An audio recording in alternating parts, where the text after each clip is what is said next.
Le thermalisme est le principal atout de la ville. Comment le projetez-vous à moyen terme et quelles sont les mesures à mettre en place selon vous? Alors, le thermalisme, oui, c'est le premier atout de la ville puisque nous avons une mono-économie thermale avec beaucoup d'emplois directs et indirects liés à cette économie, mais c'est une économie fragile.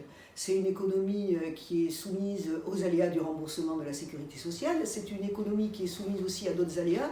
Pour l'année 2019, par exemple, les grèves, les aléas climatiques, les manifestations, etc., qui peuvent avoir une tendance conjoncturelle à amener le thermalisme à la baisse. Pour autant, nous avons des leviers d'accompagnement des établissements thermaux qui sont des établissements privés, qui sont importants à la fois sur la promotion thermale du territoire, en faire une destination thermale à part entière, dans un contexte qui est assez concurrentiel, il faut aussi le savoir. Ça, c'est le rôle de l'Office du tourisme et du thermalisme intercommunal, avec des moyens dédiés pour communiquer bien sûr sur le territoire, des moyens aussi dédiés par les collectivités sur la formation.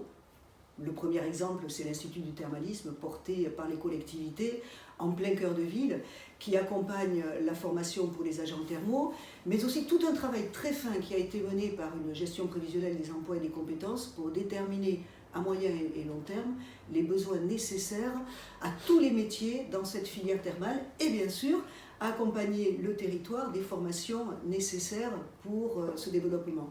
Un troisième point qui est important, c'est celui de l'accompagnement à la modernisation des équipements.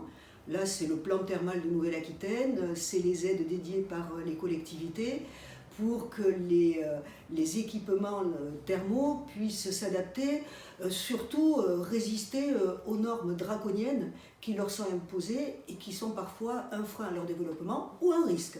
Et ça, c'est important.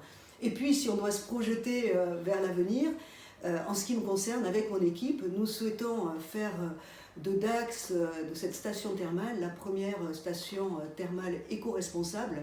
Nous avons une chance incroyable, c'est que nous avons des ressources uniques qui viennent de la Terre, l'eau thermale et la boue, le péloïde, qui sont déjà des produits naturels. C'est aller plus loin dans le tri des déchets avec les curistes, dans le travail sur le plastique.